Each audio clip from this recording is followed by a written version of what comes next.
As I was going on in my career, I bumped into a lot of people who went to school, and they were telling me what you can do and what you can't do.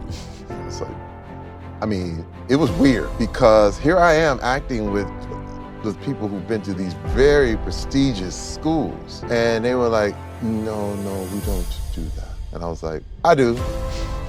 Biggest example of this, Old Spice. Everybody in the world remembers Old Spice. And they were like, Terry, look, man, if you really want a career, you can't do these silly Old Spice commercials. They'll ruin you. You're not going to be. I was like, no, I'm doing them because this is stuff that I want to see. I like it.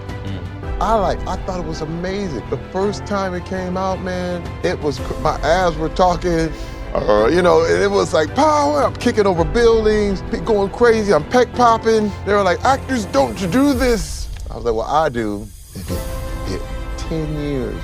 It was all over the world. People were going, what is it? It changed advertising forever. But if I'd have listened to those actors and all those school trained, they would have pulled it from me. And I'm so glad I was untrained. You know what I mean? Because I knew I'd go with my gut. I knew to go with my instinct.